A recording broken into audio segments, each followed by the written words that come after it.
What's going on, guys? It's Thomas from the Switched Up, joined as always by PJ and Mac, and welcome to episode 36 of Nintendo Tonight. We got actually a pretty banger episode planned for you guys. We got some new graphics, as always, crazy, super exciting. Also, we are going to be talking about a couple of things. We're going to be talking about some Splatoon, because that game will be coming out by the time you guys are seeing this in like a week and a half. So really soon, that's just on the horizon. We're also going to be talking about Breath of the Wild and some interesting other stuff, including indie games and Nintendo. We'll get to that when we get to that. But before we get into that, did anyone here watch the Treehouse? Because it happened today. There was a Splatoon Square Enix Treehouse. I think we all missed it. Yeah. I watched a little bit of it. It was okay. I mean, they just showed stuff we already knew in Splatoon. They showed off a couple new levels, and then just some multiplayer. I didn't watch the Square Enix stuff because that doesn't interest me too much. But yeah, I mean, it seems like Splatoon is what we know it to be, as like it's a new Splatoon. And we talked about that in the last podcast. If you want to listen to our thoughts on Splatoon 3, we're going to be talking about it a bit today, but kind of a different aspect of it. Besides that, any other Nintendo news anyone wants to bring to everyone's attention before we hop right into our first main topic? What do you guys think about Sakurai's new channel? Oh, that is interesting. I think it's cool. It's pretty cool. I love the idea of it. I loved the first episode where he was talking about like the freeze stops on like important parts, like in fighting games and arcades. Like, I think that the stuff like that's super interesting. Yeah, it's a nice little passion project for him, because he's been, working his ass off on the Smash games for the past couple of years. So, it's cool. But I hope his next project is Kid Icarus Uprising HD somehow, if he's involved in that, because need that on Switch or two, ASAP. whatever he does. Or two, whatever. Yeah. Yep. He actually did kind of soft announce a new project. Like, he never officially announced he was going into retirement after Smash Ultimate. He just said he was probably going to be taking a bit of a break. So as he should, obviously, well deserved. And I didn't want to, make a news story of it or anything. And I think most other people felt the same way. But he did technically announce something, because he put up a video with like all his projects kind of as a resume, and at the end it said new project TBD. So he does technically have something coming down the pipeline. It was TBD, not TBA. So maybe he hasn't even decided himself what the project is. But who knows? Eventually, this is just confirming he's not done making games. He's not transitioning to becoming a full-time YouTuber. So more power to the guy.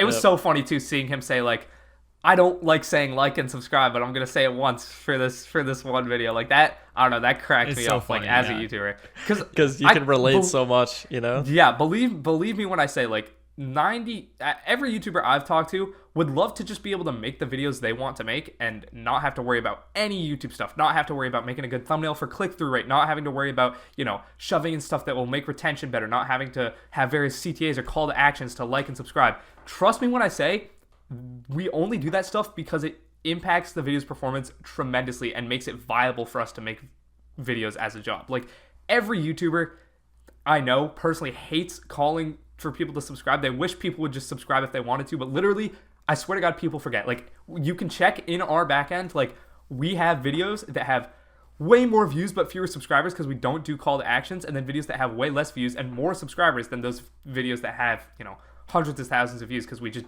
didn't say subscribe in those videos and we say subscribe in the other one. So it works. That's why people do it, even though, I think most of us, like, if we see a channel we like, we would just subscribe to it, but I guess that's not the case. So it's weird, but yeah, Sakurai's YouTube channel I think is super neat. It's a really cool idea. Agreed. I don't know, love that sort of thing. All right, so let's move our way in to the first new subject of the day, and that is, let's talk about the video game Cadence of Hyrule. This came out in 2019. And it allowed the developers of Crypt of the Necrodancer, which is an indie game, which is kind of an RPG based off of it's a rhythm game RPG hybrid.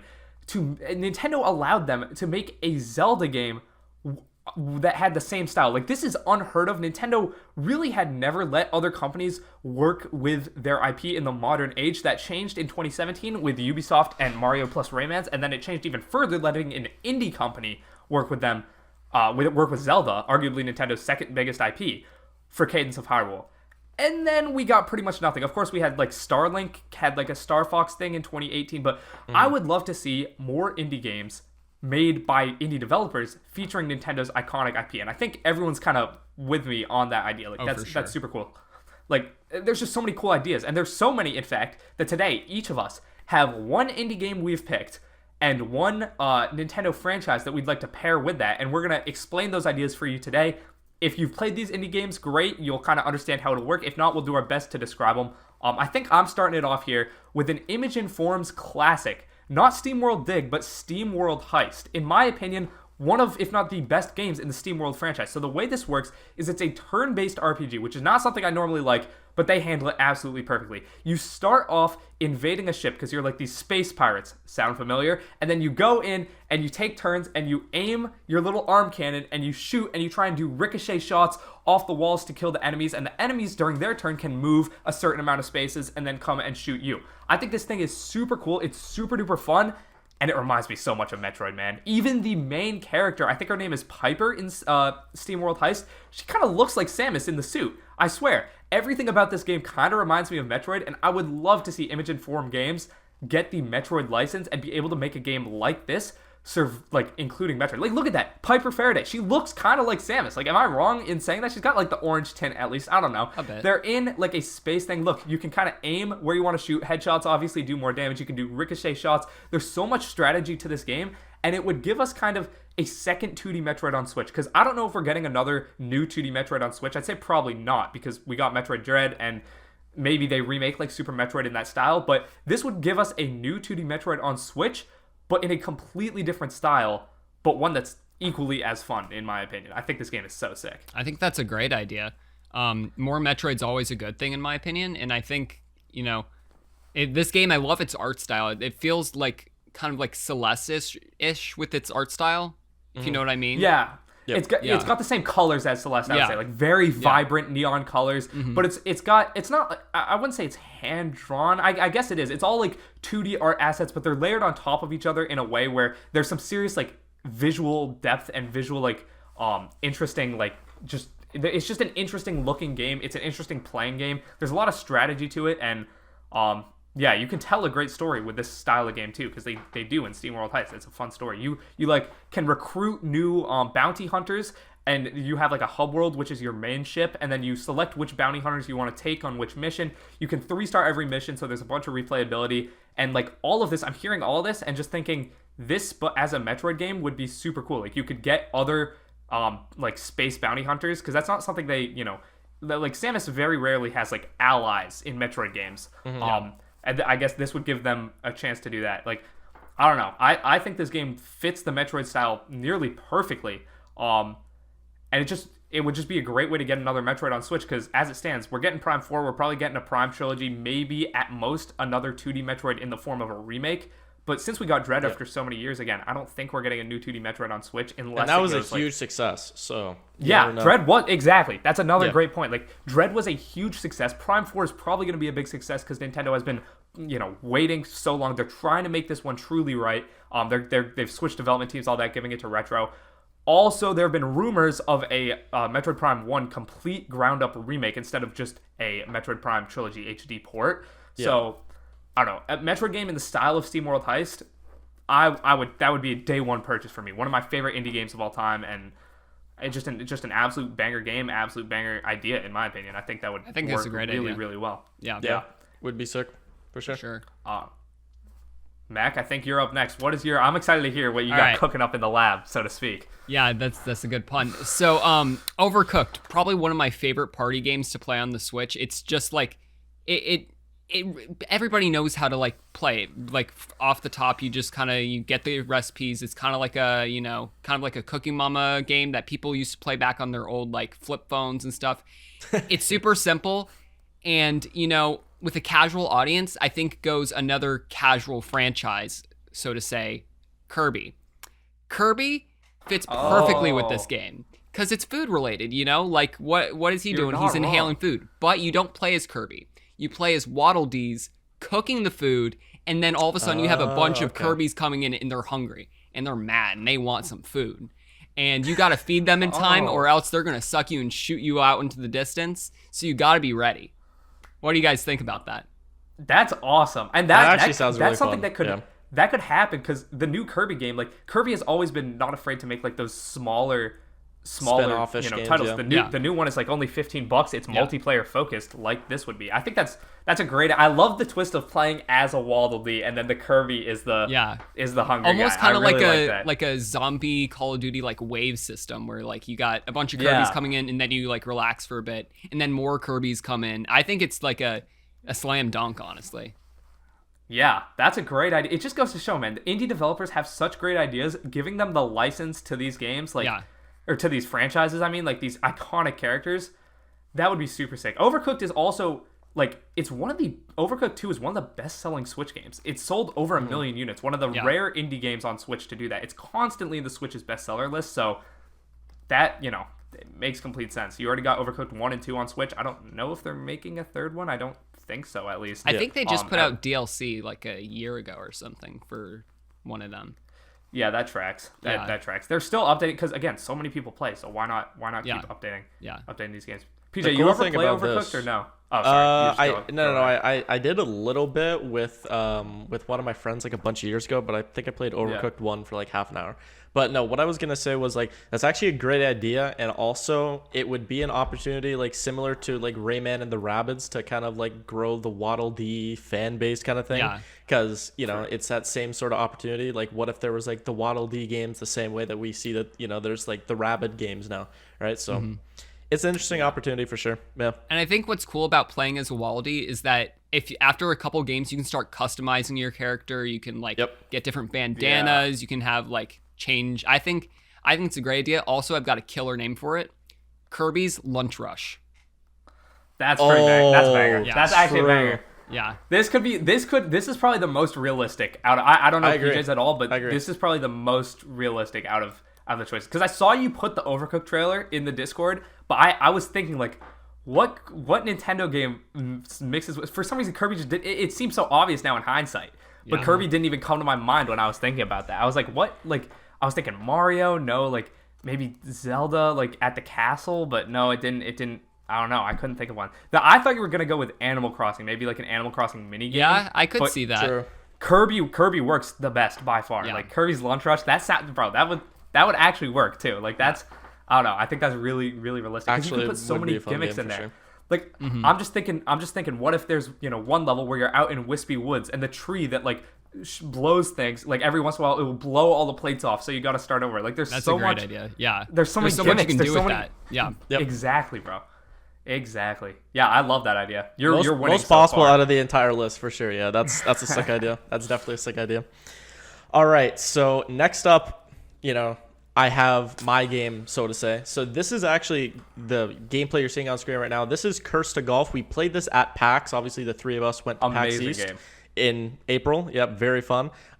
Amazing game, yeah. But I'm proposing, what if the Curse to Golf concept was actually Mario? Now, recently in Mario sports history, I don't know if anyone's been following, but that series has been kind of dormant. It's these half-baked games have been released, and there's people begging for characters from past rosters, and that's being added in free updates. So I think a 2D Mario golf game similar to Curse to Golf, maybe not the same like cursed concept, but just the concept of a 2D Mario like golf game would be kind of sick, because not only is the Mario sports franchise dormant, the 2D Mario franchise is dormant, because obviously we got New Super Mario Bros. U Deluxe for the Wii U, and that was a port, but the first the last newest 2D Mario game came out in 2012 for the Wii U. So this would be an interesting change up for sure. Obviously, Curse to Golf, love that game. So if it was like a 2D spin of like a Mario sports game, like I think that could be really interesting, shake up the franchise and stuff like that. So yeah, what do you guys think? Because I know you guys really enjoyed Curse to Golf. Yeah, I loved Curse to Golf. I think it would work so well with Mario, because I'm pretty sure there hasn't been a 2D Mario sports game at all. You're right. I believe you're right. I think. Yeah. Well, going back to like the NES, NES, but there was still like it was going. I feel like a side scroller sports game would just be correct. Yeah. I think it would be so cool. And I think it would sell a lot better if it was Mario themed, obviously, because Mario. I just loved Curse to Golf, so I think putting it with Mario would be great. Yep. Yeah, I totally agree. I think that's a very interesting way to revive 2D Mario.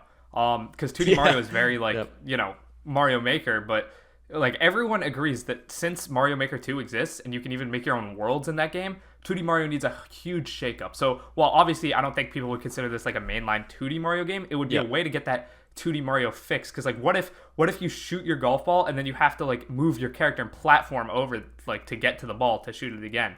Like there's a lot of very interesting ways they could take this. And Curse to Golf, I mean this in the most complimentary way possible. That is the only game I played at PAX where it's like, this feels like the same quality of like a full Nintendo release. Like you could tell the creativity there was on full display. The items they were, coming out with were like, and this game is on the Switch, by the way.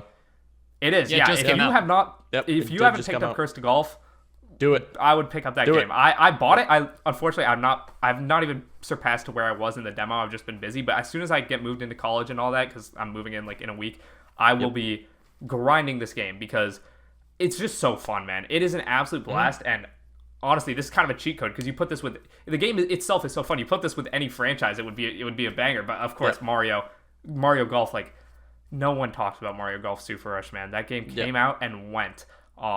Like no one even talks about Strikers anymore, and that was like a couple months ago. The issue is that small rant about sports games. The issue is that it just feels different from the prime of like the Wii days, because I think we can agree like Nintendo Sports like across the line, that includes Wii Sports even, peaked on the Wii. Like there's really no debate here. You have Mario Super Sluggers on the Wii Sports Resort, and then you get Strikers Charged, like some of the most beloved Nintendo sports games like of all time.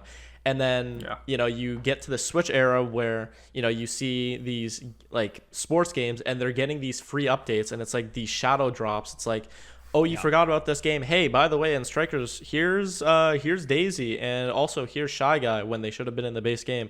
And it's just like they're releasing the games half baked, and it's a shame because I really love the Mario Sports franchise, but it's like hard to support because it's just like so scummy. It's like I'm pre-ordering the pre-order. It's like I'm pre-ordering a game to actually get the full content. It's like, man, I can't do this anymore. So it's like a beta at launch. Yeah, which is insane. Yeah. It's really sad for sure. Like, do you think it's a developer issue, or do you think it's just an industry issue? I think it's an industry issue personally, because this is like repeated over time here. Like this is like all of the Mario Sports games on the Switch. Actually, this is like a entire like Switch trend, honestly. Because you're getting these like half-baked games released. I'll once again reference Sword and Shield. The DLC should have been base game. Animal Crossing, even though Animal Crossing as well. Yeah. Animal Crossing even more than that actually, because due to like the lack of content, people like strongly consider New Leaf to actually be a better game than New Horizons, despite the fact that the concept of the Switch is like in like higher opinion of like gaming than the 3DS, I would argue, at least.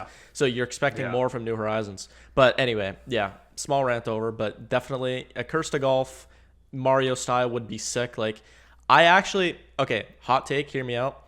I would not put it past them if there was some sort of Mario DLC put in, such as like you see in like other games on the Switch where like you'll get like a Mario hat or something like that. I can't give an exact example, but that would be a cool like DLC. Like maybe there could be like a underground level where you would have like a Mario hat on, and maybe you could have some sort of like, and then you have the underground theme and stuff like that. And exactly. Then probably like a Bowser's Castle level or Mushroom Kingdom. I could totally see that happening. Yeah, and you can see on the screen, obviously there's like a shop implemented for like different sort of like cards and like abilities you can have. Maybe you can introduce some sort of like Cappy thing where you can put like the golf ball in Cappy and like throw it for like a shot or something like that, and this could be where you buy it, so that could be interesting. So that would be cool. But anyway, there's so much you could do with this concept. 100%. It's also like this game was initially, I think, announced within an indie world, or at least it was shown off at one point within an indie world. So this developer, I'm pretty sure it's just one guy. I've seen him on Twitter. He clearly has some sort of contact with Nintendo. I don't know how active that is. Obviously, there's just no way to tell. And if this game somehow did get any sort of like even just a Mario hat for customizing your base character, that would be insane because it would draw so many people to this game. It would just be, super neat. Yeah, because you see the character here, like you can literally it's literally right here, this little white circle. You can like literally replace it with like an M for Mario.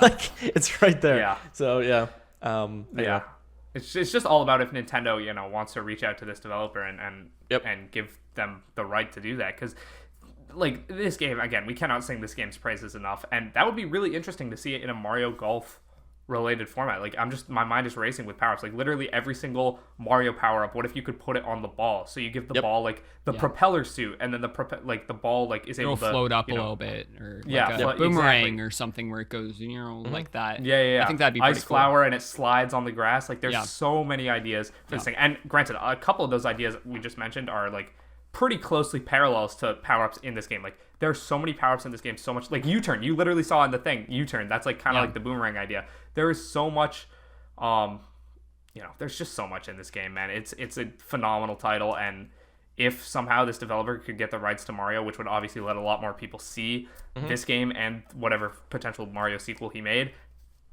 I'm all for it. That would be unbelievable. Yeah, totally. Yeah.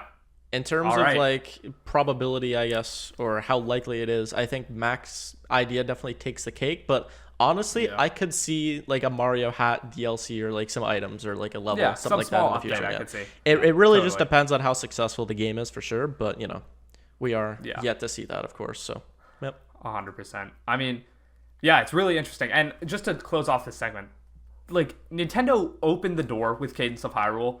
I guess they built the door with Mario plus Rabbids. They then opened it for indie titles with Cadence of Hyrule, and then that door has been left dormant for the last like. Good one. That didn't work, but you know what I mean. Why is this not being followed up on? Cadence of Hyrule, I'm pretty sure sold pretty well, got really good critical acclaim. I don't really understand why Nintendo isn't doing this, because at the very least, it keeps their IP in the public eye. Like, if Metroid Prime 4 doesn't come out for another couple years, and, you know, the Prime HD thing doesn't come to fruition, people will eventually, the general public will forget Metroid, because Metroid Dread came out, you know, last year, and then what? Like, just wait until Prime 4. Like, if we got that Metroid SteamWorld thing, or, you know, Kirby had that, you know, Kirby's Lunch Rush or whatever, like, it would be a good way for Nintendo to not only keep their, you know, IP relevant, it would be a good way to get some indie games some exposure. These games would sell well and wouldn't take super long to make, because of course, smaller teams, indie games, but they're naturally smaller games, not being sold for full price. So I don't know, man. I think, like, we've just thrown out 3 ideas that we've all come up with pretty easily. There's so many more. There's an infinite amount of like things we could come up with. Literally infinite. Anyway, like, I think that's such a good idea. Anyone else want to touch on this, or we closing this? I'm just gonna say, like, you know, if you're watching on YouTube, or if you're, you know, listening on streaming services, vice versa, tweet at us or comment down below. Let us know what you think of, you know, our indie game ideas, or if you have your own ideas, also be sure to comment below and we will respond. So there you go. Unless they're bad. Exactly. Okay. Well, then we'll respond, but just say that they're bad. Yeah. So, okay. This guy, man. Absolute troll. All right. Moving right along to the second main topic of this video. Let's talk about Breath of the Wild, bro. This has now been... It's going to be like 5 years between Breath of the Wild 1 and Breath of the Wild 2 coming out. 2017 to... 6 years. 2017 to 2023, right? Isn't that now 6? I'm stupid? Anyway, let's talk about it. Yeah, you're right. Why is it taking this long for Breath of the Wild 2 to come out on Switch? There's so many people who thought that, like, when it was initially announced, it's just going to be like a sequel reusing the assets, reusing the engine. And from what we've seen, that seems to be the case. It seems to be reusing the engine, as you can see. Link obviously has a different character model, but it's like very similar. Yep. Why is this game now taking it? We have gone from this being an asset reusing sequel to now, I believe, this is the longest gap we've ever had between mainline original Zelda games. Breath of the Wild and Breath of the Wild 2 is now, like, we've now surpassed the wait from Skyward Sword to Breath of the Wild, because in there was like Triforce Heroes or something. Like, we have waited longer than anyone thought for this game. So I want to ask 2 questions. 1, why do you think that is? What do you think they're adding in that could take this long? And 2, is it possible for this game to live up to the hype now that it's been, you know, cooking for almost 6 years now? Yeah, what? And Matt, go ahead.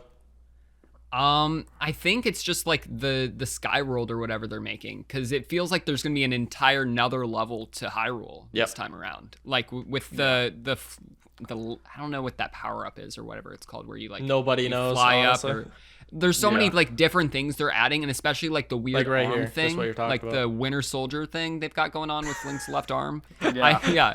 I Back think to that meme in your video. Yeah, I think it's almost going to be like, I know people were saying like, oh, this is just going to be like reusing the same world. Like they're reusing the same world, I don't think like so. as in like, I don't know the word for it, but just I feel like they're doing so much that people weren't expecting. I'm super hyped for this game. I think it's going to live up to expectations and pass them. Yeah, I kind of agree with Mac. Like that whole like sky world. Like we don't know what this is called, but where Link is like phasing through objects like with his arm, as we can see here. Obviously, we don't know how his arm gets cursed, but like I don't know. Curse of the Wild.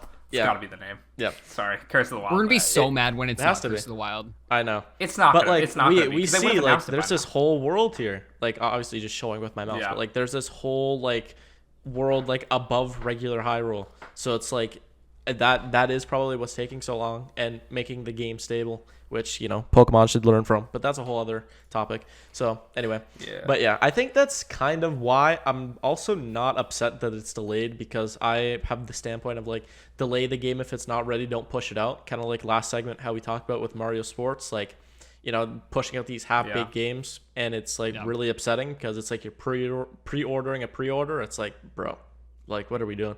So I personally don't have any complaints.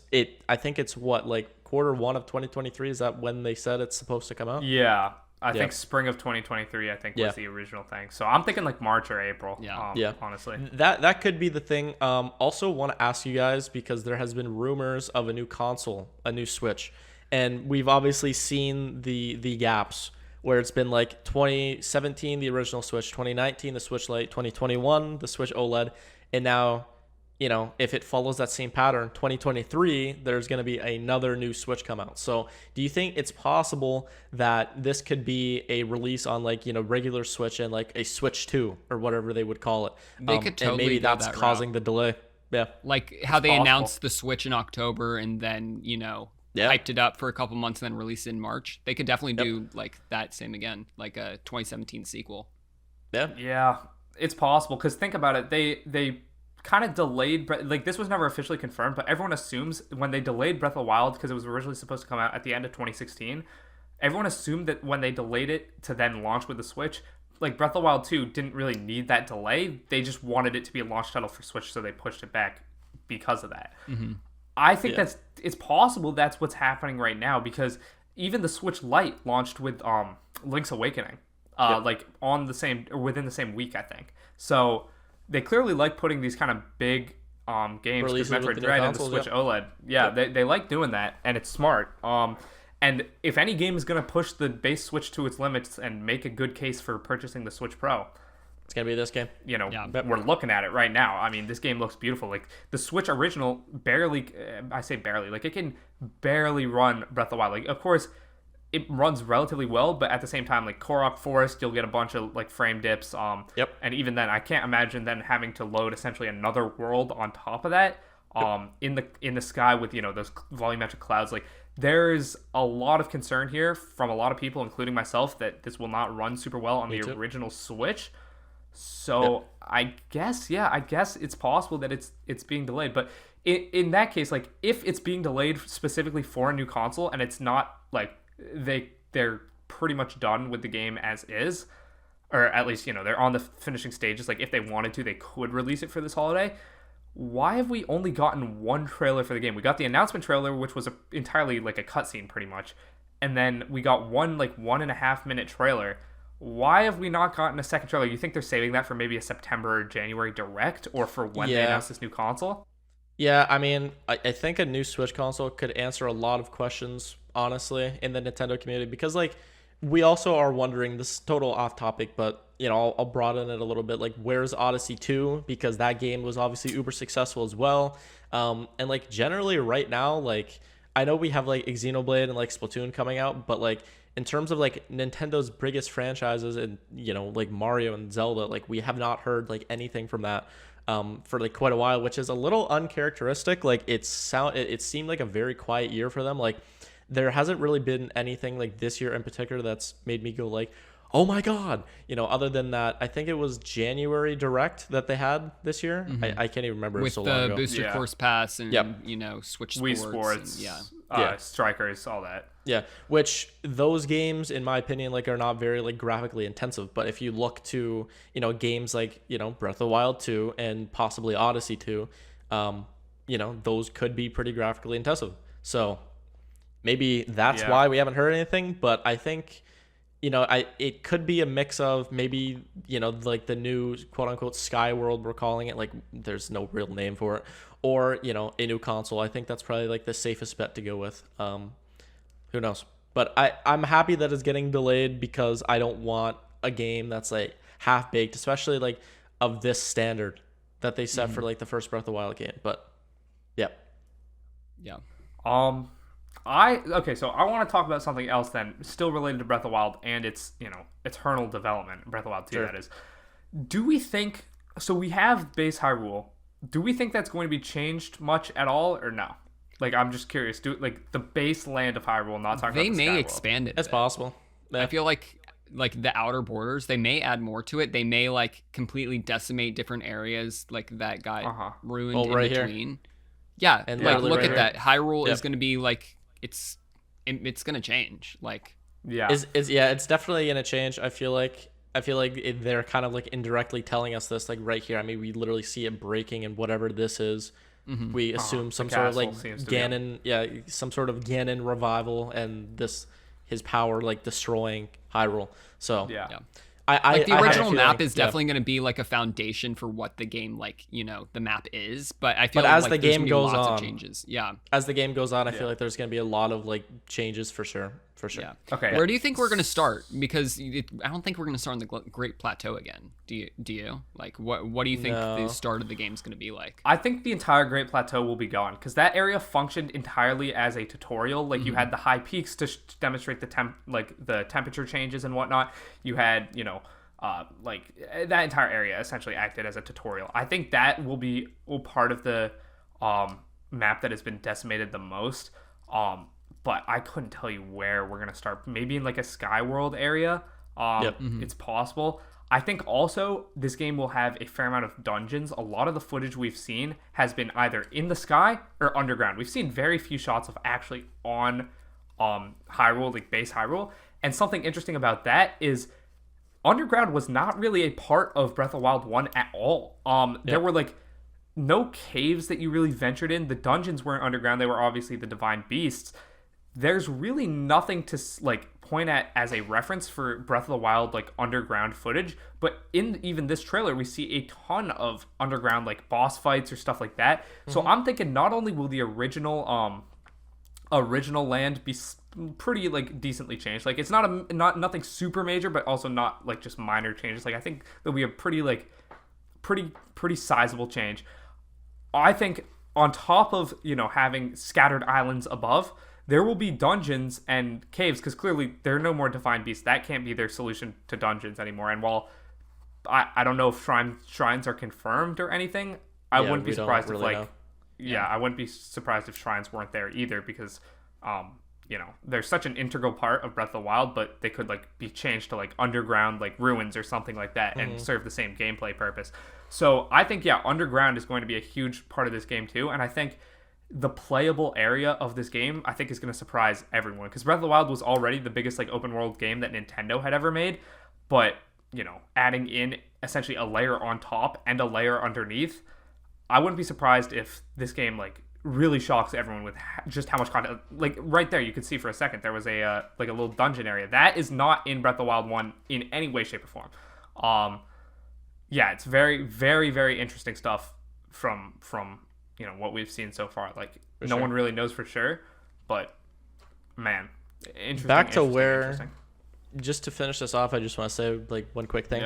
I think where we were talking about like where this game could start, I feel like obviously we see here like Link's arm is getting like the curse or whatever we're calling it like internally, and whoever the hell this is, but anyway, I think the game could start maybe in like some sort of like shadowy disturbance that like Link and Zelda are gonna go check out, and then like things go wrong and this curse like comes out. Obviously we see Zelda fall right here as well. Link gets his arm cursed, maybe he forgets, and then suddenly he's like, hey, I'm falling from the sky, because we already see that his arm is screwed up right here. So it's very possible that him falling right here could be near the start of the game.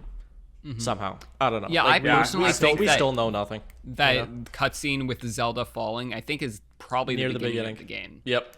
Like maybe them exploring the underground is like kind of the tutorial, and then like all hell breaks loose, and then Link has his arm changed or whatever, and then the game starts.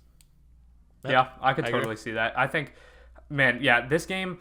My expectations are so high for this game, considering it's not like they had to remake the engine. Like, making the engine was probably half, if not over half, of Breath of the Wild's development time.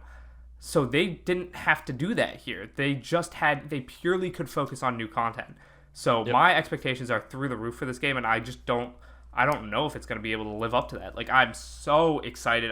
And as I should be, honestly, like, when you're taking what is arguably the greatest game of all time and then making a sequel to that game that reuses a fair amount of assets and also takes like 5-6 years with multiple delays,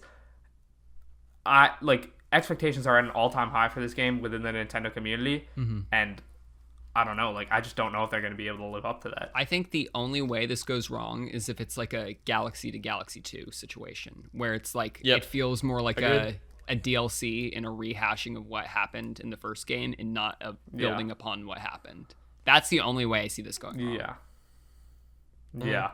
Because Galaxy literally started off as Super Mario Galaxy more. Like, it was just more Galaxy. But I don't think anyone needs more Breath of the Wild, because there is so much in Breath of the Wild. Like, I feel like by the time you 100% that game, you will probably forgotten, like, what the first, what, like, at least half of the shrines were like. You'll probably forgot where a fair amount of the Koroxes are. Like, I don't think many people want more of exactly what we got. We want more in the sense that, like, an addition onto, not just, more of the same. So it's going to be interesting. It's going to be very interesting. They've certainly had their fair share of time to make this an absolute banger.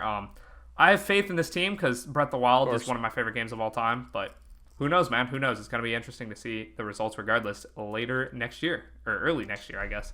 All right. So with that out of the way, let's talk about the next segment, the final segment we want to talk about before fan questions, and that is Splatoon 3. It's getting some large-scale paid DLC, as you see on the screen right now.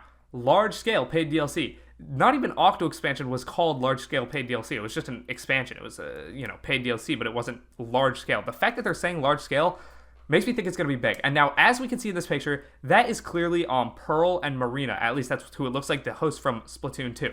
And if you guys remember, at the end of Splatoon 2, the final Splatfest was Chaos versus Order. And I'm pretty sure Chaos won.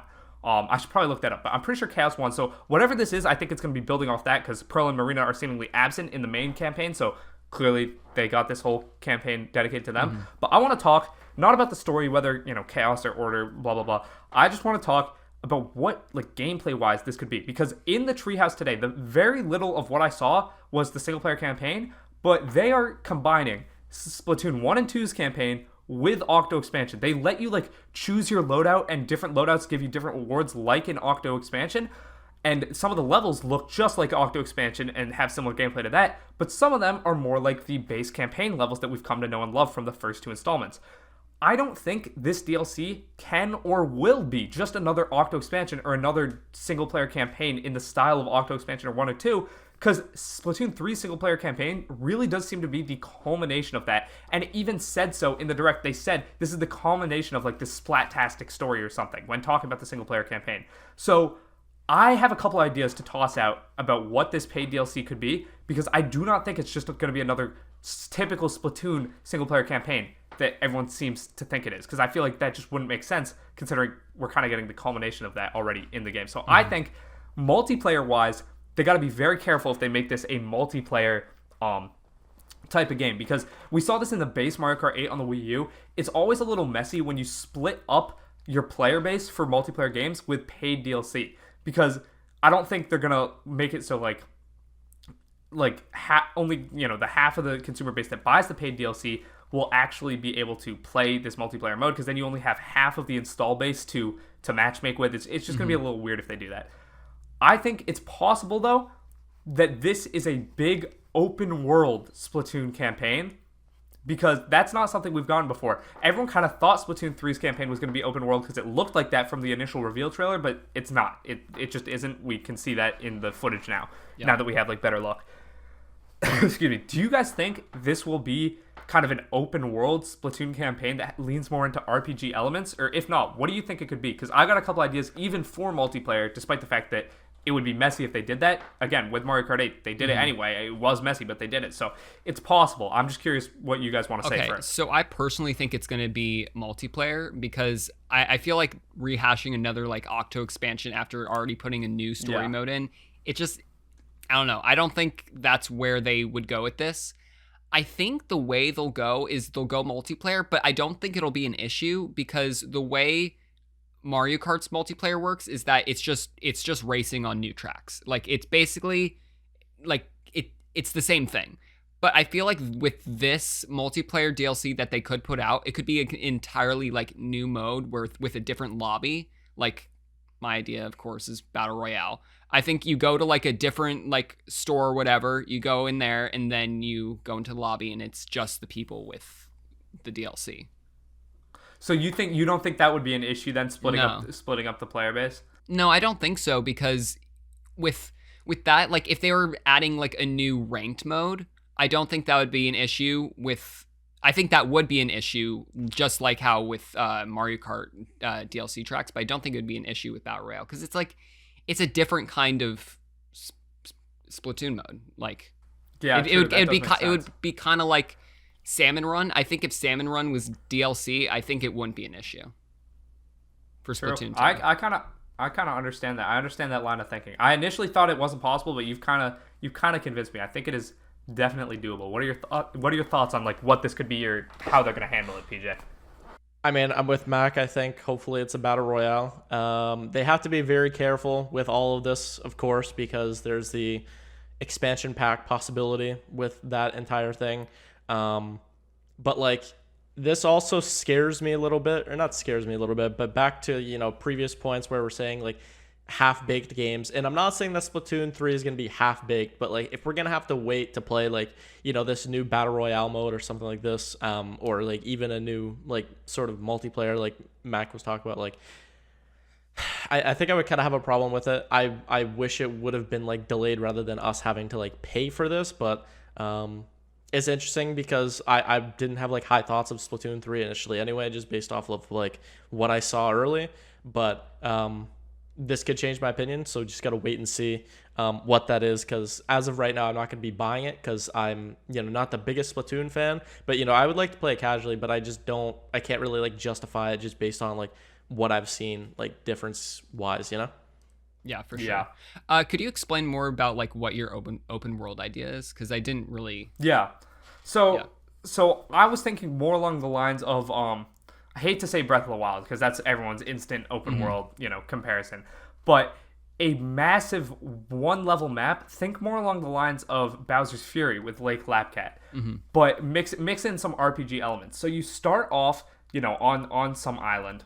And islands actually work perfectly because I don't know how much you guys know about Splatoon, but you can't enter the water as an Inkling, despite the fact that they're like squids or octopuses. Like, that kills them. So you start off on like some island, and instead of just going, get into like the teacup or whatever they have in the base game, or choose a stop on the subway and do your battle. It's all kind of in one world, and then you find little collectibles that could either help you reload faster, swim faster while you're in and kind of like the abilities do in the different clothes that you can buy in in the multiplayer.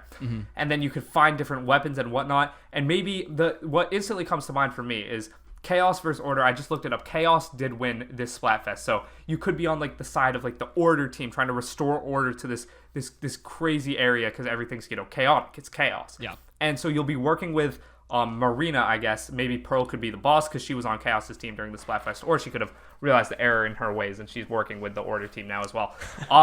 And you take you go fight different people, try and restore order to this massive area. You get some RPG elements in like that, and maybe you go, you're gathering around trying to make your Inkling stronger because there's like a final boss which everyone can see. It's like right in the middle, and you can challenge it at any time. But it's way too hard when you start out. You got to progress your Inkling, get yourself up to a level where you think you could take on the boss. And if you play the boss and you still get wiped, you go out, do more challenges, find more collectibles, do more hunting, and then you take it on. I think if they were to do a single player, that would have to be the way, because they cannot, as you said, Mike, they cannot go back to Octo expansion. They cannot go back to the campaign, because we will have now had 4 campaigns. Splatoon 1's campaign, I think it was Octo 5 campaigns. Octo Valley. Because you got the 3 plus Octo expansion. Plus Octo expansion. We're at 4 right now. We're at 4. There will have been 4 crazy. campaigns like previously. They can't then drop a 5th campaign of the same thing. I think that's just too... Because also, because I feel like Splatoon, like people, they play Splatoon for the multiplayer. They don't play it for the single player, in my opinion. Like single player is like fun to get like used to the controls, in my opinion. Yeah. But I think the main draw of Splatoon is multiplayer and like the camaraderie with Splatfest and all that stuff. I feel like I just hate that it's paid DLC. If it was free DLC, then like I feel I don't know. It's super tough. If it's gonna be paid, I feel like it's got to be multiplayer, and I feel like it's got to be big.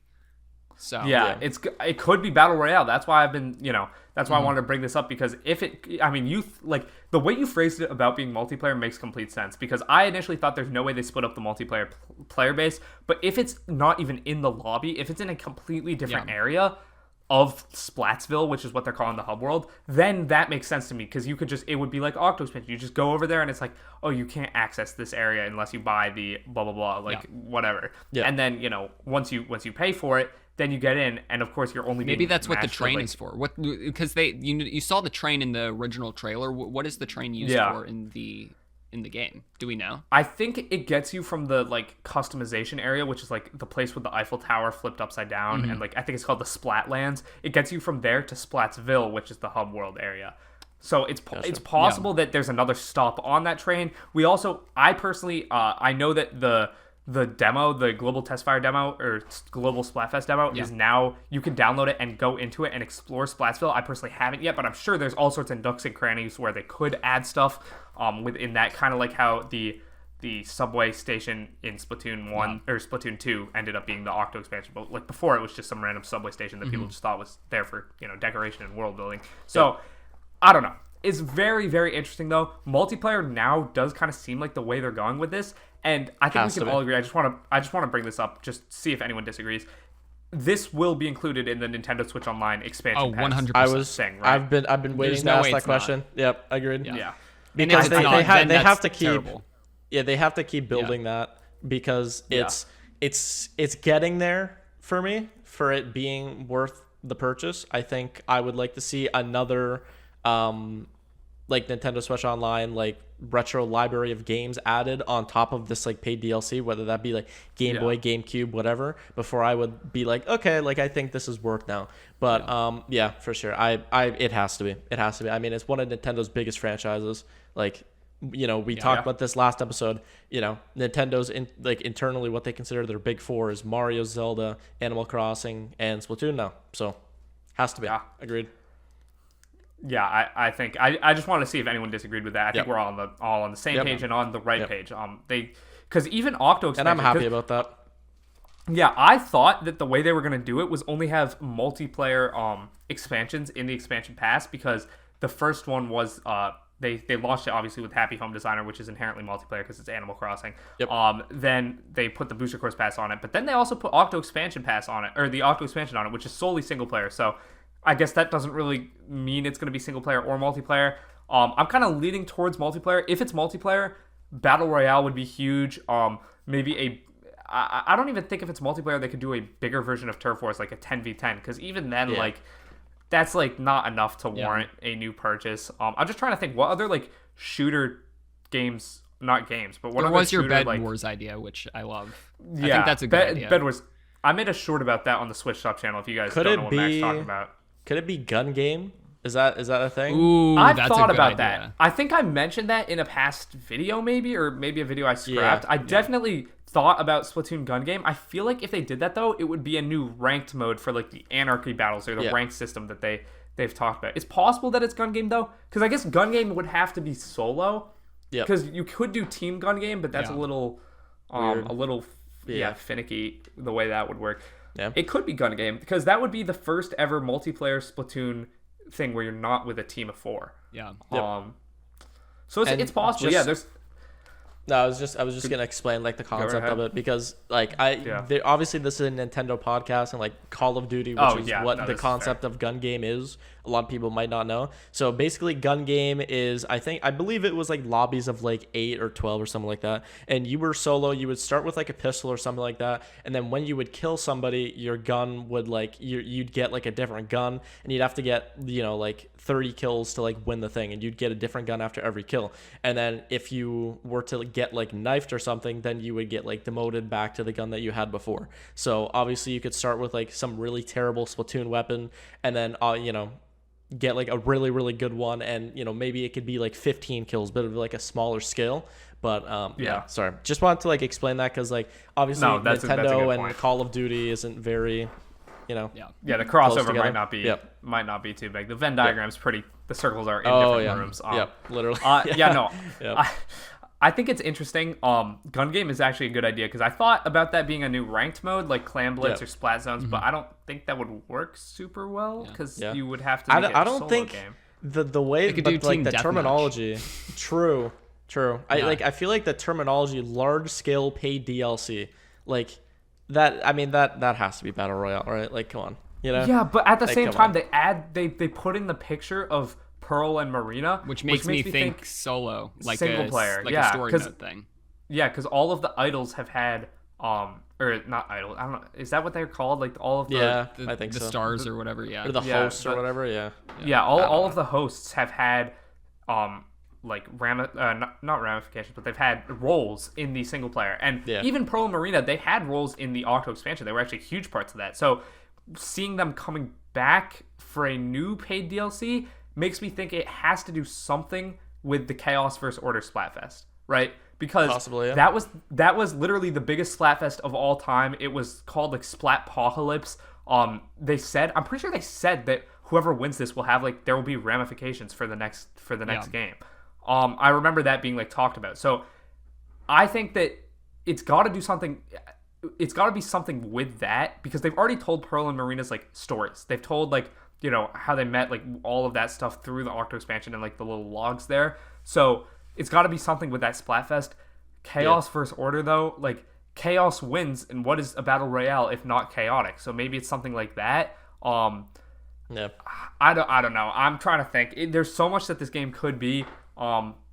Who knows really though? This is just all speculation, as I'm sure you listeners can tell. No one has any ideas, and if you guys have any ideas like of what it could be, whether it's expanding on our battle royale concept, expanding on my open world concept, something different entirely, leave a comment on this video. If you're an audio listener, tweet us at Nintendo Tonight, or just go to our YouTube channel, Nintendo Tonight, leave us a comment and drop a like and subscribe while you're there. Again, hate saying it, but we talked about this literally at the start of the podcast. It does work. That's why YouTubers say I don't know. That's all I have to say because there's really not much to go off of besides like 4 words, or well 3 words, one of them hyphenated. Large scale paid DLC. It's very interesting. I don't know. That's all I got to say on that. Yep.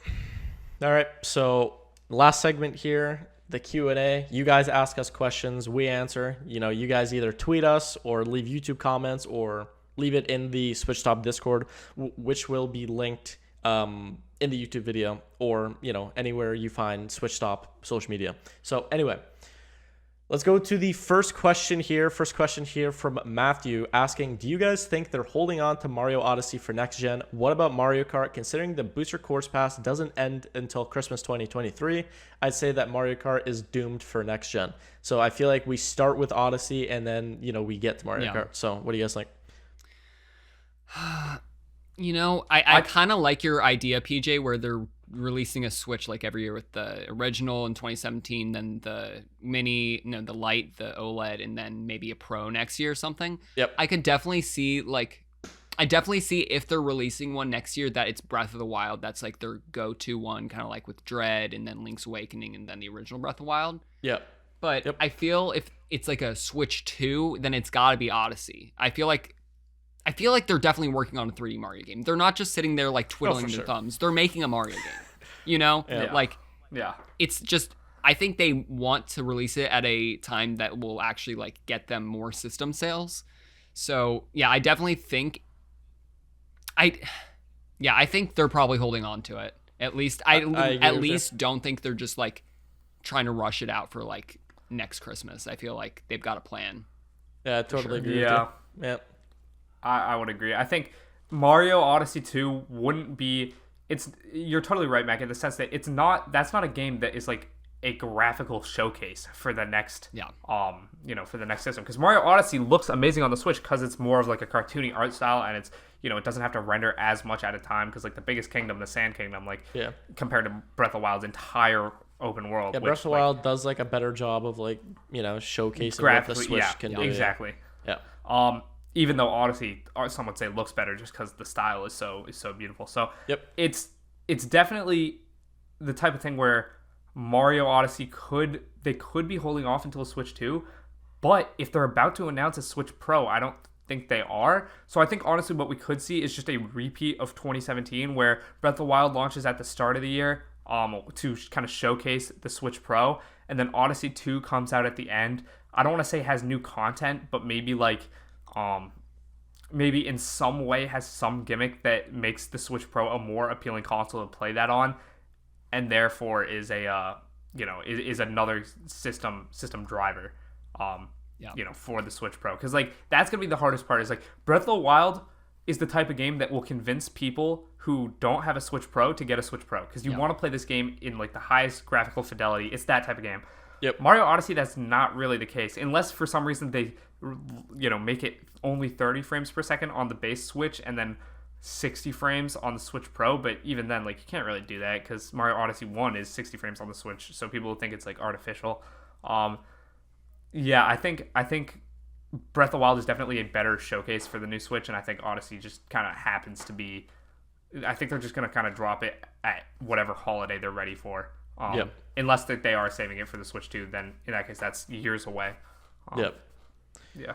So for Mario Kart now, this is actually a really interesting one, because I think the series was, as you say, Matthew, doomed ever since the Wii U happened, basically. Because they basically brought the same game over, to the Switch, Mario Kart 8 Deluxe. They've added like DLC and all that. Over the years, they brought in like the Wii U DLC and like made that like base game or whatever. And now we have the Booster Course Pass. The pass does not end until Christmas 2023. That is interesting for sure. I don't think we see a Mario Kart 10/Crossroads until like 2025, honestly, which is like so insane to think about, because the last time we would have got a new Mario Kart game was 2014. I believe that technically, was. Yeah. So it's like it's kind of crazy, but unless you're Nintendo Twitter, and then whenever Tour came out, that's September 2019. Yeah. Yep. Okay, 2019. That's when the last Mario Kart came out. True. They definitely consider that internally as 9, by the way, Mac. But anyway, whatever. Yeah. But yeah, I mean, Mario Kart is an interesting one for sure, because obviously like they have the DLC now, so that makes me think they're not really actively working on like Mario Kart Crossroads or anything like that. That's the leak title that has been being used, by the way. But anyway, it's an interesting one. I'm gonna say 2024, 2025, and then I would assume by then we'd have like a new Switch, to where there would be like exclusive games like on the Switch too. So yeah, the earliest it comes out is 2024. I think. Agreed. There's no way they announce it and then release it while they're still releasing updates. The DLC, not a chance. Not a chance. That's impossible. I don't think they've seen how well Deluxe sells, and they're just gonna milk it till it's dry. Do you think honestly. they've even like started production on Mario Kart 9 or whatever? I mean, we've heard leaks. But I think they've started planning? pre-production. Yeah, possibly. I think they're doing like concept art, deciding what they want it to be, but I don't think they've started like actually working on it yet. I think either Mario Odyssey 2 or the new Mario Kart is going to be a launch title for whatever the next system is that is exclusive. Wow. Okay. So Switch Pro, I don't think will be exclusive to Switch Pro. I don't think there will be games that are only playable on Switch Pro. Whatever, like if they do a Switch 2 or they just completely mess everything up and get away from the Switch console and it's not Switch related, I think Mario Odyssey 2 or Mario Kart 10 will be a launch title for that. And I don't think we don't get another Mario Kart on Switch. I don't think there's a universe in which they come out with a Mario Kart 10 and it is playable on the base Nintendo Switch. Yeah. Maybe an exclusive to Switch Pro version. I don't even see that though, because Switch Pro would still be able to play Mario Kart 8 Deluxe. I think we are, like, you said 2024, Mac, as the earliest. I'm going to just go ahead and say, like, my gut says, like, 2026, 7, maybe. Holy crap. Like, I don't think we're getting one for a while. I'm going to be an old man by the time they come out with a new Mario Kart. PJ's going to be even older, honestly. Which is crazy. Yeah, I'll be like 10 going feet on 30. You're going to be 30. Yeah. That's crazy. I'll be going on 30, dude. What, in 2025? Yeah. 27, 2027 is when I think. 2027? I think that's a valid estimate. I'll actually be going on 30. I'll be 27 years old. Yeah. Yeah, that's scary. That is scary. But anyways, that sucks. Yeah. True. Yeah. Kind of a downer answer, but sorry, Matthew, that's what we think. So, sure. Enjoy your tour courses on Mario Kart 8 Deluxe for the next 2 years. This guy, man. Okay, next question here from Good Games asking, what is your least favorite Nintendo console? Okay, you can't say Virtual Boy because that's I'm gonna pick one that I've owned. I feel like that's fair. Okay. Or at least just for me. Okay, wait, hold on. Quick question. Yeah. Should we include like consoles like in the family, like DSi, DSi XL, or are we talk about like new consoles? It's got to be just like, Okay. Yeah. The family of systems, as they call it. Okay. Gotcha. Go ahead. Give me a second. I gotta think. Same. That's a good one. Damn. Oh man. Although Game Boy and Game Boy Advance are different. I hate people who say they're the same. Yeah, that's true. I'll agree. Game Boy Color counts as Game Boy, but like the DS and the DSi are the same. Yes. Yeah. And don't think about backwards compatibility because that's unfair. Yeah. Okay. I think I got my answer. I think I got mine as well. I think I have mine too, but like it's so hard. Yeah, go ahead. I'll go first, I guess. Mine's the Wii U. Like, really? I don't know. I didn't really have many games that I enjoyed on the Wii U. It was like the first time where I got a game. I remember specifically it was New Super Mario Bros. Wii U, where I was like, this is fine. It's not super fun. And like I just like a bad memory I have with like, the Wii U. My favorite game on it is probably Smash Wii U and then Mario Kart. Besides that, I really didn't play many games on it that I enjoyed. I didn't play 3D World on it. I didn't play Splatoon. So, that's just personal biases. But yeah. Well, it's a personal question. So yeah. So Wii U is my answer.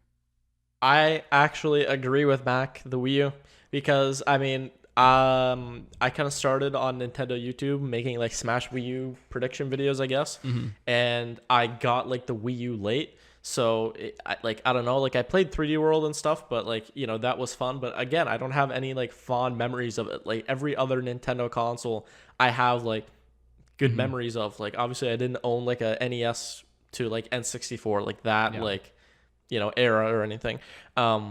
But yeah, it just has to be the Wii U. I mean, just because of like, it felt there was like no charm to it. Does that make sense? Like I don't know. Felt very like cookie cutter Mario. Yeah, I didn't. Like, I didn't get the same feeling that I did owning like a GBA or like a DS or a Wii or anything like that, or even playing a GameCube. Like I never had a GameCube, but I played on it and everything. So I think the Wii U. Yeah.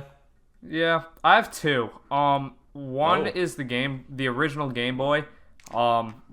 Like I would never go back and play the original Game Boy games. I can't really think of a single one I would want to go play. That's fair. And then not even a Game Boy Color. And even the good games, they have remakes at this point. So you're gonna play the remakes. Like both Pokemon generations, I would not go back and replay. I've never played them. Land. Super Mario Land, I wouldn't go back and play. Like Tetris, I can play on Tetris.com for free. Like, It's more of just like like something to have on my shelf, honestly, at this point. Yep. Yeah. Game Whereas Boy. like Game Boy Advance, I'll go back and replay some of those games. It's one of the best consoles ever. Yeah, 100%. Yeah, and then I would have to say this is also, I think, going to be controversial. And I'm not looking at these consoles as like what they did for gaming or the company of Nintendo. I'm just looking at the DS. Don't you dare say the DS. No. N64. Oh, okay. Oh, that's fair. Yeah, yeah. I wouldn't go back. Like Mario 64, iconic game. It's very top heavy. Banger. With Nintendo yeah, it's got like 4 really good Nintendo games that I would actively miss, and the rest of them I'd be like, whatever. Yeah. Yeah. But like the games great games, very dated. Yeah, they feel very dated in a way that most GameCube games even do not. Yeah. And the controller is just so bad that I do not like touching the N64 controller. I have to like wash my hands after I do. I think that's just like terrible. I just do not like the way it feels in my controller or on my hands. So yeah, I would argue that like Super Mario World aged better than like some N64 games, which is like, I don't know if that's like a wild take, but like that's just how I feel. Like, I don't know. No, I'd agree. Yeah, I'd agree with that. Yep. All right, and when I figure out, here we go. Last question here from Roman asking, if Nintendo only had 5 games on the Switch, what would you pick? Also love the podcast. Okay. Thank you very much. So I kind of mentioned this earlier. I think we should all pick one game, but before we do that, we should like combined pick 2 games. Okay, so that I think that's we a have good 2 idea. 2 communal games and then 3 individual games. So we agree Breath of the Wild and Odyssey? Do we agree? I was about those to are say my the 2. exact same thing. Yeah, those are the 2. I was going to say those Okay. are the 2 communal games. Okay, so now let's all get our own. Okay. Yeah. Okay, got it. Okay. Ooh, that's actually a tough question with like one of them. Can I bring it up? Yeah, Okay, sure, I'm gonna sure, say sure. Mario Kart 8 Deluxe. Do we exclude it because it's on the Wii U? Yeah, I would. I would exclude still it. rather If, have if the Switch can only have 5 games, we're not going to have a port. I don't think. I would. Mario have Kart 8 I would have Deluxe multiple is ports. Mario Kart 8 Deluxe is so well. Okay, so we know it's gonna be Mario Kart in 3D World. So that No. I'm taking. I was joking. I don't think I'm doing 3D World. I gotta think about it. Though. No, but like Mario Kart 8 just feels like I know it's like the same base game, but they've added so much to it that I feel like it has its own like identity at this point, and also like it's considered like the best Mario Kart game ever, and if not like the second best behind Mario Kart Wii. So I don't know how you can disinclude that, because like when you think of like other It's on the Wii Nintendo U. big franchises, but like so much has been added. And then all those tracks are in Tour if you want to go play them on your phone. Okay, You can go here do you that. No, go it's again. so different. It's so different, and you know that because you can't on tour. You can't play them in the same way that you would play Mario Kart sitting on a couch with like 4 of your friends. Yeah. like it's that's just not what tour is. Tour is Tour hate good is for what it is. crazy in this episode. I've been playing tour. I enjoy He was tour. playing it I'm before saying we started. You're better. Tour than that. is a Mario Kart single player RPG. If that sounds interesting to you, then go for it. It's all about currency management and like all that stuff, like Currency tracking management. stats. If I'm gonna and play that an sort of thing. RPG, I'd go play Fire Emblem before I played Tour. Stop! Just stop. I'm kidding. I take that back. Thank Yeah, God. it was a Thank joke. God. So are we including Mario Kart 8 Deluxe or not? I think we should. I think we not. are allowed any. It's gonna be a 2-1 game. vote. But it's your opinion. Yeah. Any game that is on the Nintendo Switch, I think is fair game to choose for this. Okay. Yeah. Like if the cartridge can be placed into the Switch or it can be downloaded from the eShop, it's fair. Granted, you don't have to pick Mario Kart 8, but I think it's fair. I say no. PJ says yes. What do you think, Thomas? Yes or Yes. no? Yes. Okay, then it's added. That's fine. Yes. Let's think of 2 more. Well, Thomas, what was yours? Well, was that your game you want to pick then, Mac? Yeah. No, I didn't want to pick it. Oh. I was just No, saying, do okay, we? I think but it's No, your no, no, opinion. no. It's your Yeah. opinion. So I'm saying that you can if you want to. No, but then no. all of us. So that's not the one game you want to pick. No, I'm no, saying no. the rest of us get to pick one game. Oh, okay. All right. I got it. Sorry. So that 3 plus 2, the Okay, 2 yeah, we picked at the yeah, beginning. Okay. Yeah. Okay. All right. So I'll start. So I give you guys more time to think if you Okay. need it. I'm going Mario Kart 8 Deluxe. If no one's Okay. gonna pick it, I'll pick it. I think that game. Oh my I think if we're picking 5 games, like there are only 5 games on the Switch, 8 Deluxe is 1,000% on that list. It's gonna be my most played Switch game eventually because it's the one I still come back to. Like it's pretty much the only game I consistently go back to. Play it all the time with my friends. I need that game on Switch. I need the updates it brought, such as better battle mode, new characters, new carts, rebalanced, meta, all that stuff. Yeah, I need to look at my 100%. shelf. Yep. Smash Ultimate for me because it's like the ultimate. This guy, the ultimate crossover game, dude. It's got like there's no games. Yeah, despite that one ad, the Nintendo Switch has games. Okay, Mac, there's a game like glaring at you right now that is a very obvious choice, and it's like sitting right on the shelf, and it's like so obvious. And I can't even think about that. We literally just talked about it, like the sequel to it. We literally just talked about it. Yeah, I would not. You wouldn't want that? No, really? It's on the Wii U. If you want to go play Splatoon, okay. I'm trying to come up with a game that like the Switch can only have 5 games. Okay, what are the 5 games we want on the Switch? Fair enough. Okay, well anyway, I'll while you do that, I'll talk about Smash, I guess. So obviously Smash is the greatest crossover game of all time. In my opinion, like you have Minecraft Steve, Mario, Sonic, and then you have Sora from Kingdom Hearts. Like, what the hell? It's like it's so amazing. It's so amazing. The gameplay of it peaked for sure. It's like at the right speed. This guy is literally on a Switch. It's at the right speed to where it's not slow like Smash 4 or Brawl, but it's not super fast like Melee. It's just like right at that perfect pace. Has the roster literally like 86 characters. I don't even think this will ever be topped in like fighting games or like Smash or like anything. So yeah, definitely have to go with Smash Ultimate. Love that game. Even though Steve is incredibly broken right now and Nintendo will never patch the game. Past that is Okay, I think I've got mine. Go ahead. All right, go for it. I think I'll pick Mario Party Superstars. I think that what? That's actually a good pick. That's a good pick, though. I think Mario Party. No, it's not. Why is it not a good pick? Because it's on other system. No, you just said you're only picking games that. Well, here's the thing. You guys took all the good ones. You took Smash. You took. Yeah, but we did Mario Party Superstars Odyssey and it's all remakes. Everything in that game is a Then I'll pick Jackbox. I'll pick Jackbox 3. Okay, that's what. Okay, well, that's on every other system too. I'm fine with you picking Mario Party Superstars, but based on your own logic, that is like the worst possible pick. Yeah, you kind of. Then I'll pick Super Mario Party. How's that sound? Okay, I'm gonna end it all. I'm gonna end it all. In a video game. Go back to In a video game. Yeah. Okay. Go back to Superstar. No, pick whatever you want. It doesn't bother me. Yeah. I'm fine with Superstars. Yeah, I think like, Superstars. I think Superstars. Yeah. I think if it's I just could super choose one fun. more, I'd say Superstars. Yeah. I was just making fun of you because you were giving me so much crap for 8 Deluxe, and then you're picking like a collection of boards from the N64. Well, I can't. I don't have my own N64, but I have a Wii U, so. Yeah, but bro, that's so different. Like it's just I don't know. Yeah, whatever. Yes. Okay. So sorry. Pause. Are all of our games? No. Only one of our games doesn't include Mario, and that's Breath of the Wild, right? Yeah. So we have Breath of the Wild, Odyssey, Kart 8 Deluxe, Ultimate, and then Mario Party Superstars. Oh my God! 5. Wait. What did we forget? Well, like I want to. Here, I'll take Smash. If you want to pick a new game. Okay, then I'm saying Legends of Arceus then, because like that game is like what? How? He's no longer taking Smash. So now, how is that no, awful? It's not awful. You're just trading. You're trading off Mario Party Superstars for Pokemon Legends Arceus. Yes, I am. Mac disagrees because we already have Breath of the Wild.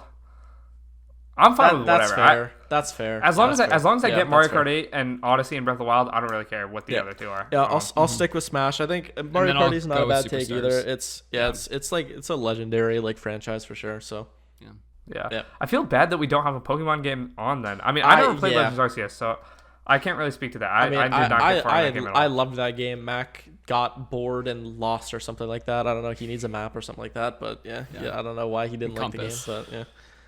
I don't know. Did they ever add like DLC to that game or no? No. Like I know they added like one minor update, but they did not. But like I didn't feel like it needed DLC though, because like there's like a significant like post game like story to where it's like if the game stopped at like where it did and then that was added as DLC later, then I would have a real problem with it. But like it was already there. Unlike Sword and Shield, by the way, so maybe they should learn from that next time. But anyway, okay, yeah. Wait, I have one more question then. Obviously, these games are not out. As of right now, without playing the game, without knowing the full story of the game or anything, Would you take Scarlet and Violet over Mario Party Superstars for the 5th game? No, not a chance. Too risky. Really? It's way too risky. I know exactly what I'm getting with Mario Party Superstars, but Scarlet and Violet, I don't know, because first of all, the game, I don't know what they're doing. I don't know how laggy it's gonna be. It looks a bit better, but I don't know. Like you're talking about having like a 4-player multiplayer in an open world in a franchise on the Switch that has had like terrible FPS issues, and it's like, I'm scared. Yeah. I'm really scared. So I know exactly what I'm getting with Mario Party, so I'm going with that. Maybe after I play Scarlet and Violet, that opinion will change, but that obviously wasn't a part of the question, so I don't even know. Okay. All right. I'm gonna say I take Scarlet and Violet, and here's my logic. What? I think Mario Party Superstars lacks a couple of things for me. It lacks replayability. Oh, it definitely does. Yeah. It has 5 boards. It lacks replayability, and if we're only having 5 games on Switch, I think Mario Party Superstars' function of being a fun couch co-op game is already partially filled by Mario Kart and Smash Bros. 2 of the other games we have on our list. That's actually true. I kind of like the idea of having a Pokemon game on the list, because Pokemon games, even if the game is garbage, it has one thing, and that's replayability, meaning you can complete the Pokédex, you can shiny hunt, you can breed your Pokemon, you can do online battles, you can do so much in that game, you can make your own fun. And Breath of the Wild. And Breath of the Wild, yeah. And arguably Smash Bros. If you count all the spirits. But I'm thinking 5 games for the rest of time on Switch. Yeah. But if you're talking about the best 5 games on the Switch, I feel like you really have to bend the restrictions here to put in Pokemon, just because it's one of Nintendo's biggest franchises. Why not put? Would you guys consider New Horizons? Because I don't even think a Pokemon game on the Switch is a top 5 game. I think Legends Arceus is right outside the top 5, and that's the best. I'm not viewing this as top 5 though. I'm viewing the 5 I would want forever. Right. But if I have my Switch on a deserted island, what 5 games do I have on my Switch? Well, that for me would be the best 5 games, aka the best 5 games I would enjoy playing over and over and over. So but I think replayability then comes into a factor, because you don't want take a game like. So if you're okay, so with what Max said about the Alone on the Island, are you gonna play solo Mario Party with no internet on an island, or what? Well, now that's why it's off. The question's different. Yeah. Yeah. Okay. Yeah. But what if you are with people? Then just think about it. You have a Nintendo Switch, and it only has 5 games. Okay. There are only 5 buttons on the Switch screen.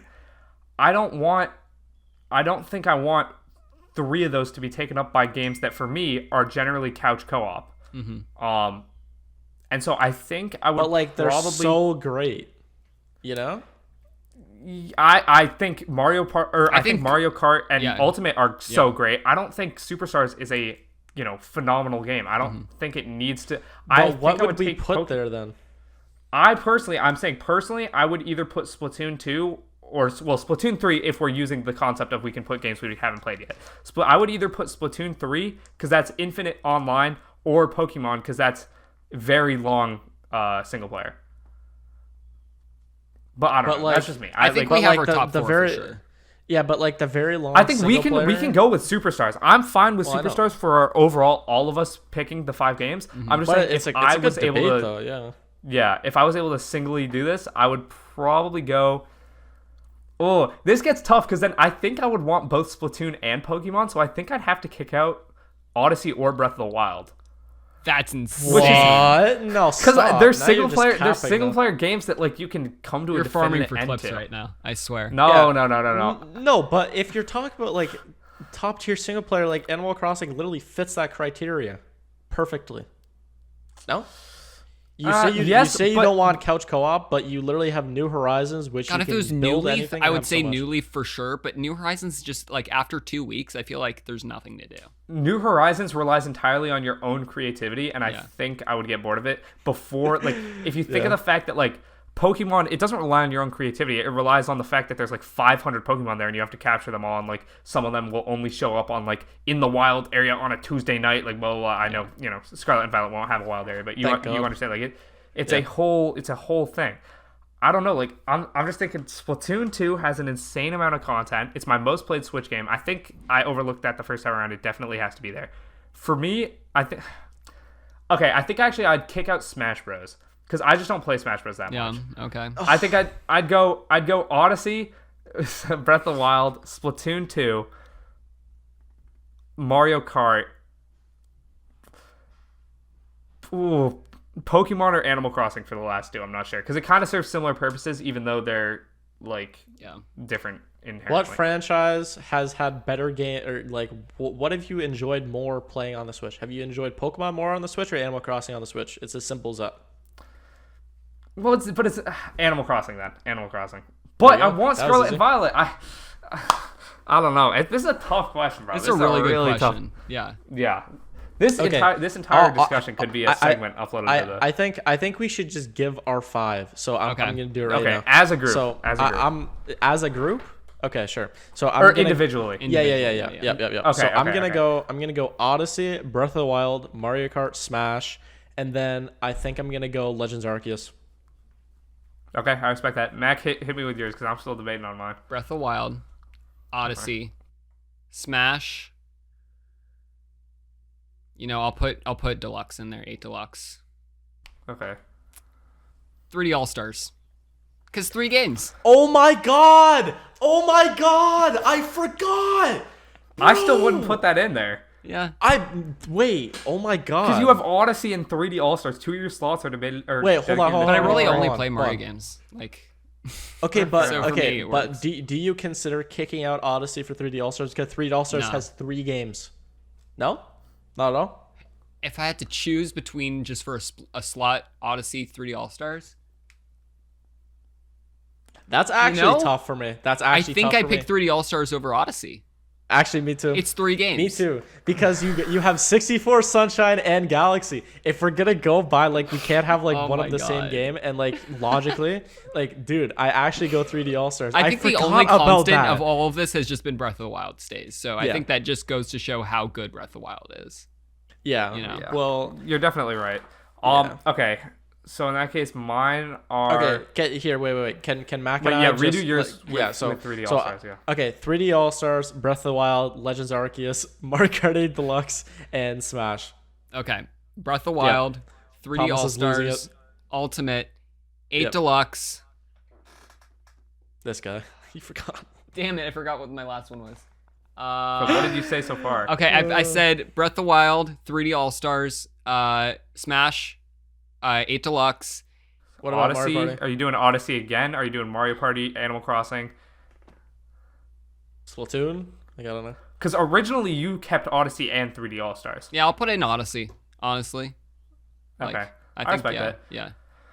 Do I take Legends Arceus out for Odyssey? Nah, I'm going. Whatever, I'm going with it. Might get hate. I'm locked in. I'm not switching. Okay. I'm locking myself in now. I have an idea. This is about to blow your guys' mind. Oh, I'm going. The Legend of Zelda Breath of the Wild. Yep. The first one all of us said. So that just speaks to how good that game is. Yep. Mario Kart 8 Deluxe. I've been saying that. Mario Kart 8 Deluxe. Oh, this is so tough. Okay, Mario Kart 8 Deluxe. Splatoon 2. Oh, or Splatoon 3 I'll say, because, why not? Imagine it sucks. Then I'm going into, I had Breath of the Wild, 8 Deluxe, Splatoon 3. I'm going to say it's just between Pokemon and Animal Crossing for me, but I'm going to go off on a limb and assume Pokemon Scarlet and Violet has some big expansion at the end. I'm going to say Scarlet and Violet. And then for my last game, you'll notice I have not put Odyssey on the list. I'm going 3D World plus Bowser's Fury. I think I would have more overall playtime out of that game, considering that. And here's my only reason: once you 100% both of those games, there's not too much to do except for just move around. And Odyssey has better movement, but 3D World has a built-in timer that saves your fastest time, and I would just speed run every single individual level over and over again. I'm just thinking if I could only play 5 games. Yeah. And I like Bowser's Fury, but it's so close. But I had to say 3D World. That's fair. So we have just nuked our original starting 5. Yeah. Yeah. I wonder if you averaged all of those up, what the average it would probably be Breath of the Wild, then Ultimate, then Kart. Yeah. Then just like probably Odyssey because 2 people had that. Odyssey or 3D All Stars. And then what was the last one? That was it. Was like it was like a mix of like Splatoon / Pokemon / Superstars, you know. Yeah, because I didn't have Odyssey in. I didn't have Smash in mine. Mm-hmm. I cannot believe you didn't have Smash or Legends Arceus at all. That blows me away. I never played the Legends Arceus. I would rather play. I think Scarlet and Violet's gonna have more replayability than Legends Arceus. It's also has full multiplayer. I don't know. I think Scarlet and Violet would be better. It has potential. I just am like, I don't know. I'm expecting bare minimum. I think that's why. Yeah. Just because honestly, as long back to that Sword and Shield formula, you know. Yeah. If I get Breath of the Wild, Kart, and then any 3D Mario game, the last 2 are pretty superfluous. So I'm just gonna go Pokemon because I want to see what it is, and then Splatoon 3 because I can play the Splatoon games for literally thousands of hours. Like I have like 400 in Splatoon 2, and I've only played that in like 2017 and 2018. So, yeah. Okay, what a question, Roman. I'm clapping it up for that. That was great. That was great. That spawned some. That's what we get when we take questions from YouTube. We've been taking them from Discord. Discord needs to, bump up their questions. I swear. Yeah. That is a great question. That was probably one of the best debates that like all 3 of us have had, because we've had like 1v1 debates where there's been like a moderator. You know, like you guys have debated like Mario Kart 9 versus. What was it, Crossroads Kart. Or something? Or Nintendo Kart, that's what it was. Yeah. Yep. But that was great. Was that the last question? That was the last question. What a way to send it off. Wow. Yeah. All right, well, guys, if you enjoyed this episode... This has to be one of the longest podcast episodes ever. We're at an hour and almost 30 minutes. We used to do 90 minutes. Yeah, we used to do an hour and a half generally. So this is the longest in a while, though, for sure. Yep. But yeah, if you guys enjoyed this episode, hit that like button, bro. Yeah. If you're on YouTube, at least hit the like button. Like, do anything on you Apple can. Podcasts, rate 5 stars. Give us a rating. And hit the like button on Apple Podcasts, which is triggered by just putting your thumbs up in the air randomly.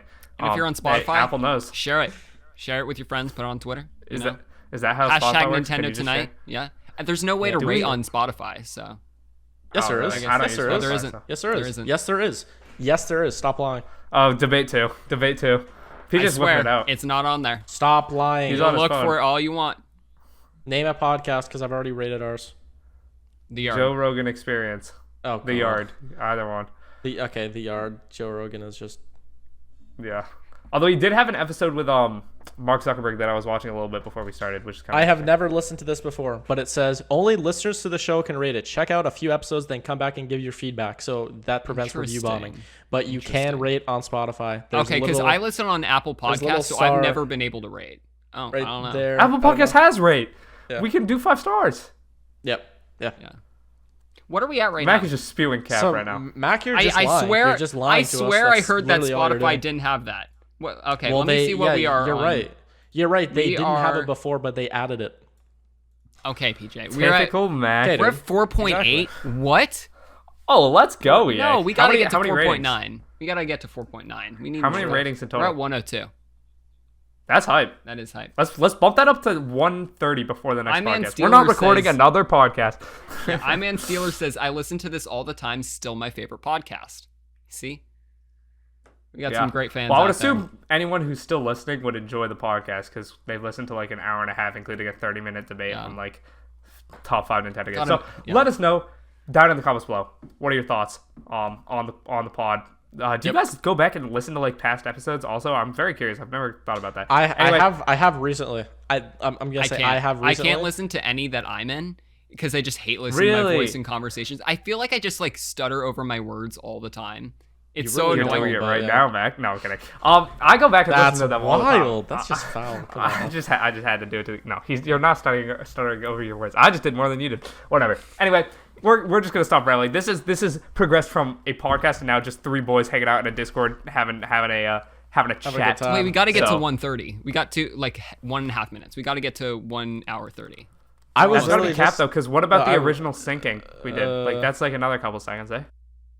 We'll figure it out. All right. What's a new whatever. Nintendo? Okay. What's a new thing we can talk about to entertain the listeners while we get to 1:30? I was literally just gonna say I've looked at past episodes before just to like see how like you and I's voices have changed because like we started it and like to when you like watch like episode 1 versus like episode 20, it's like whoa, like your voice is so different. Yeah, puberty. Yeah, right. Go crazy. Go crazy. Yeah, let us know any podcast like topics you guys want to hear about down in the comments below. Or tweet us or do it in the Discord. Yeah, all that stuff. We're probably going to talk about Splatoon again next podcast because that'll be after the game is out, I think. When does it come out? September 9th.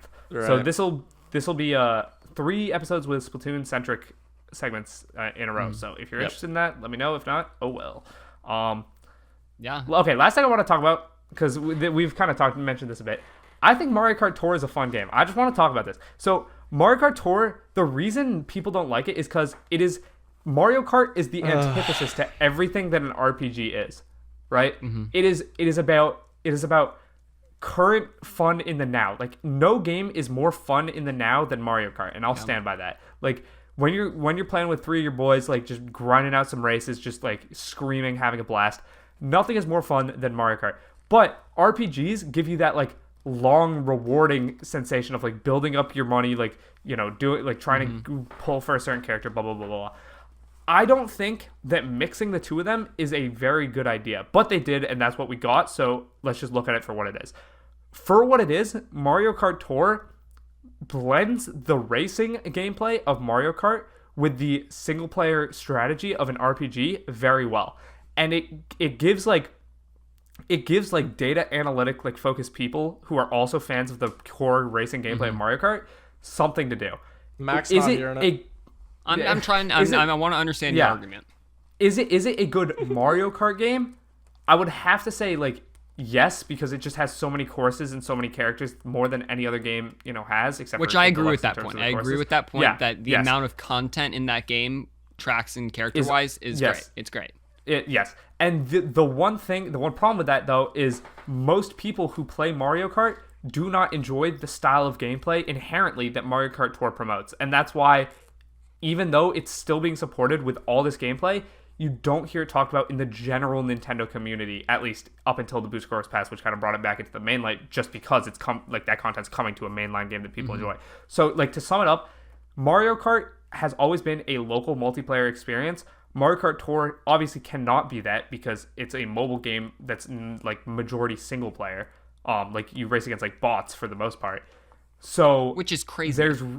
Why is it bots? Yeah, like because there's so many different courses. Like the way the game's set up, you can play multiplayer, but it would be impossible to have live matchmaking for all the different cups because there's like 16 cups in a tour with 3 things each in them. So it has to be bots for the main like section of the game. So I don't know. That's my defense of Mario Kart Tour. I think the game is good for what it is, and if you go into it with the mindset of it is not a mainline Mario Kart, not mainline. Mainline's a bad word because that's a whole debate. But if you go into it with the idea of like it is not this is not the core Mario Kart gameplay that I have come to know and love. It's not bad. It's really not. I think that's fair. Yeah. My problem with it is that it's. When I first opened up Mario Kart Tour, I was expecting Mario Kart, and didn't. So was everyone. Yeah.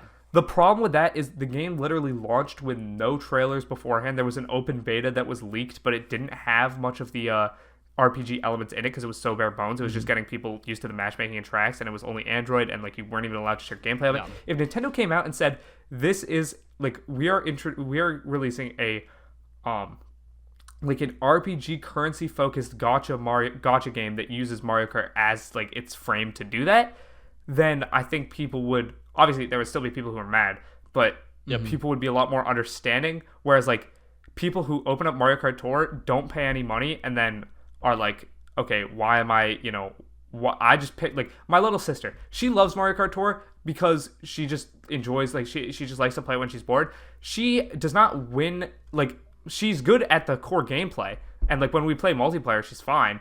But she doesn't like beat the like tour gifts like battle pass thing for every tour because she doesn't she doesn't pay money on the game, and B, she only buys characters that she thinks are cute. So like right now we're in the Bowser tour. She has no Bowser characters who are like the high rated like top shelf characters for this tour, because all she buys is like Princess Peach and Daisy and Toad. So like if you go into it with the mindset of like, I just want to like kind of mess around, get some characters that I enjoy and play on Mario Kart courses, then it's not bad. But if you go into it with the mindset of like, I want to do well in this game, and you're not willing to commit to the RPG elements, which granted take a lot of time to commit to and like a lot of grinding, then, you know, the game just isn't for you. I don't know. I think that's fair. You know, it's not for me. It's not for me, but you know. And I don't even think it's for me. I think I'm only playing it because it's Mario Kart. If this game, if the gameplay was not Mario Kart and it didn't have Mario on it, I would not be playing this game.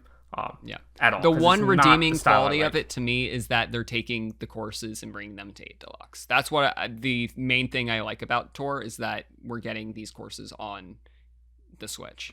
I just think No, 100%. And if you liked these courses, like Sydney Sprint and those, you will love Bangkok Rush, Vancouver Velocity, Los Angeles Laps, Singapore Speedway. Those 4 I think are the best courses. A lot of people like Amsterdam Drift and something. I don't know if I've played that one, but those 4 that I said are the ones that I've played and been like, wow, these are legitimately good Mario Kart courses. And I can't wait to see what they do, updating them with the different laps and whatnot. So that's my little Mario Kart Tour addendum. I think now we've hit 130, which Mac now we're good. Now we're good.